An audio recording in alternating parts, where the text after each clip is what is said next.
Public Administration, Dale Martin was also commissioned as an infantry officer in the U.S. Army. After serving in Germany, he returned to the United States and embarked on his career as a local government manager.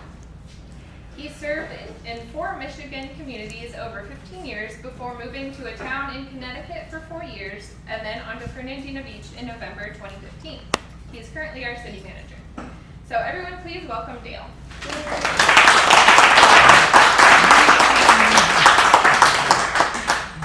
Good afternoon, and thank you very much for the invitation to come and share one of my vices with all of you. So I look forward to sharing this with you. A lot of these are the games that you grew up with.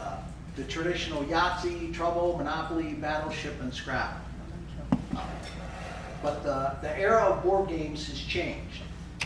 That's my board game collection. Oh my gosh. Wow. Now, I have two friends here. I have Curtis in the back and Harry. Curtis lives in Yulee, Harry lives over by the lighthouse. Harry just moved here from North Carolina. And Harry's collection dwarfs mine. Oh my gosh. Oh my So gosh. if there's a game you want to think about, it's somewhere between Harry and my collection. This is an entire room at my house. They're alphabetized. Oh, A wow. little bit of OCD there. This was the very first game that I discovered gaming. At the time, I was a high school student. I was looking at possibly going to the Naval Academy and getting into submarines. Being colorblind, the red-green thing, there's a lot of red-green things on the submarine, so I couldn't do that. But this was the first game. It was by a company called Avalon Hill. It was a 2-player war game, and basically you could create naval situations during World War II. And basically it was a different type of chess. You could play a German U-boat commander, one player, and a British destroyer commander on the other side. A lot of charts, a lot of dice, a very unimaginative board.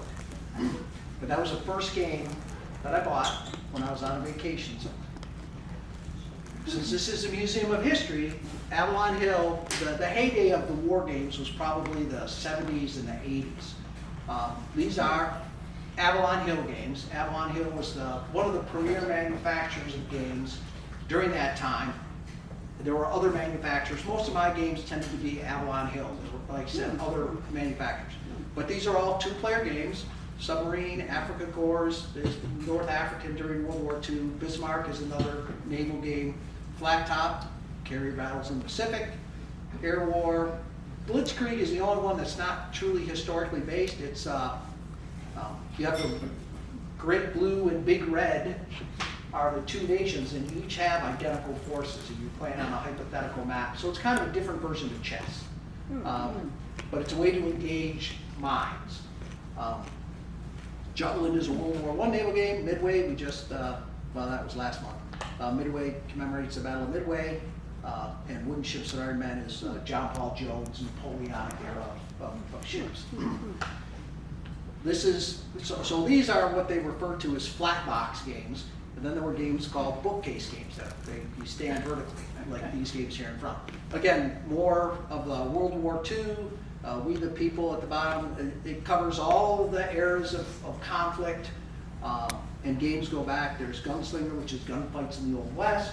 There's games of chariot racing, of gladiator combat, of future Star Wars, space, and things like that. All of these are predominantly 2-player games. Some of them are even solitaire games that you can play against the game system themselves.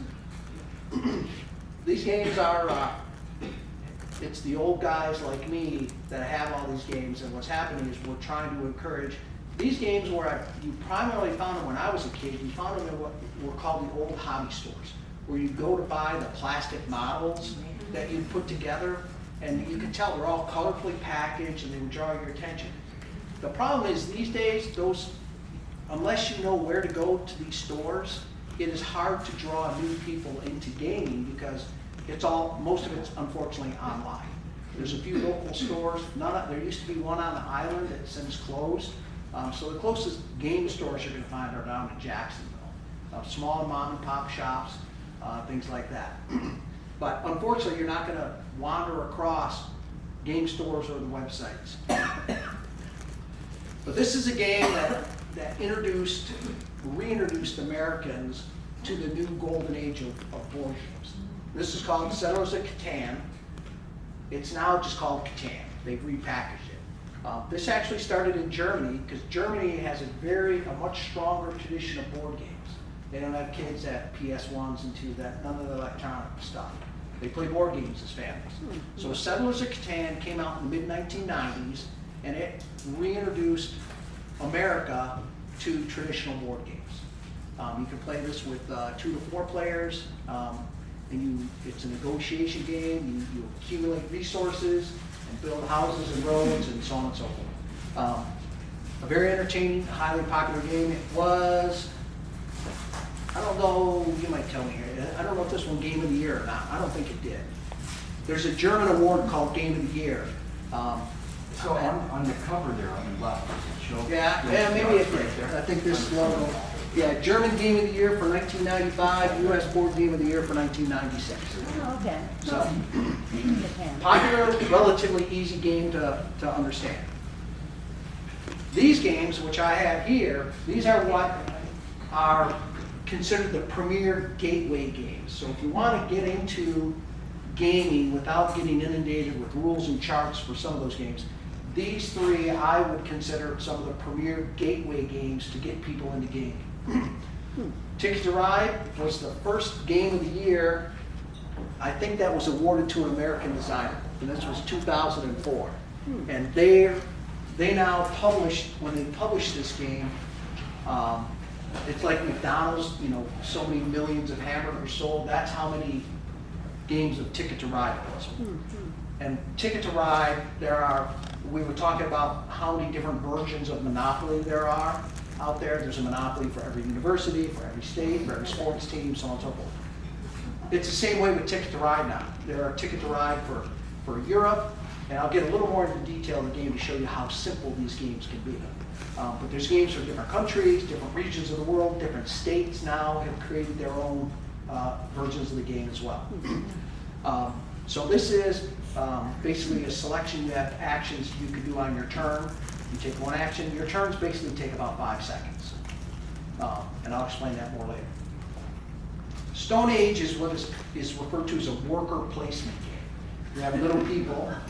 These little people are commonly referred to as meeples. Okay, so if you ever hear somebody talk about meeples, they're just little wooden people. And you have different actions that you place your people on, and when I place mine on this action, you can no longer place your person there. So it becomes a game of what do I think is my priority, and the screw factor, you screw your fellow opponent by taking the role that they want, and so on and so forth. So that's Stone Age. And then Carcassonne is what's referred to as a tile laying game.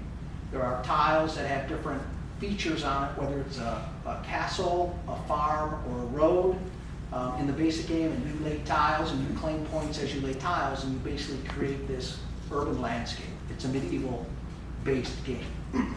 So these are the 3, if you want to get into games with yourself, with friends, with family, grandkids, they're all, this is Stone Age, it says age 10 plus, Carcassonne is 10 plus, and Ticket to Ride is probably 10 plus, I would estimate as well also. So this is Ticket to Ride. And basically it's a map of the United States, and it's a scoring track around the perimeter of the board. And on your turn, you have one of 3 options. You can claim cards, 2 cards, and what you're trying to do is, it's a set collection. You're trying to get all of yellow or all of green, because say you want to connect Kansas City to St. Louis, you need to have 2 blue cards or 2 purple cards, or pink. Remember, I'm colorblind. Purple or pink. So on your turn, you can draw more cards into your hand. And that's the most common thing you do on your turn. Draw 2 cards, okay, Harry, it's your turn. Harry takes 2 cards, it's Curtis's turn, so on and so forth. Your hand size is unlimited. You can keep as many cards in your hand as you want. The other option you can do is then you can play those 2 blue cards to put 2 of your color trains. The color of your trains is completely irrelevant to the colors on the map.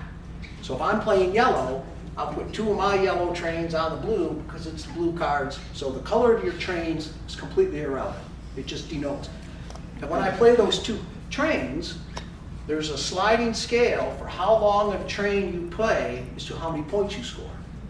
So if I play 1, where's the 1? Nashville to Atlanta is only 1. Gray means it can be any color, but it all has to be the same color. Okay? So if you play a 1-length train, and when you play them, you have to play sufficient trains to connect the 2 cities. So you can't play like 1 Kansas City and then the next turn play another Kansas City. You have to play, and you can only do 1 connection. So if I had 2 blue and 4 black, I choose one or the other. So if it's 1 long, I get 1 point, and I place my marker on the 1 point. It goes up exponentially because when you play 6 in 1 turn, you score 15 points.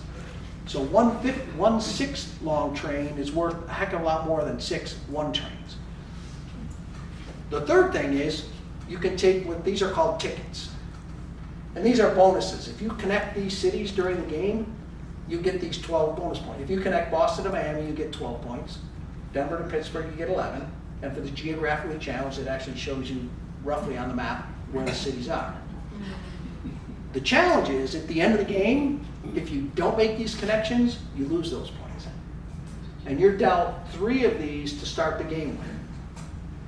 So you do these secretly. So if I connect Boston to Miami, I don't tell everybody that I finished it. So at the end of the game, it becomes aha, I connected this, and so you tally up the points. So those are your 3 options on your turn. Draw cards, play trains, draw tickets. This is the least likely action you do, but if you're gonna win the game, this is the action that you become familiar with. So a lot of times you'll build a somewhat reasonable route across the country and then start grabbing more tickets and trying to complete them. When they're side by side, this is where you get up messing with your friends and neighbors and you start blocking them and so on and so forth. This game can handle anywhere from 2 to 5 players. But again, your turns probably just take a matter of seconds once you're familiar with the game. Draw cards, play trains, draw tickets. So, an exceptional introductory game to the new era of gaming.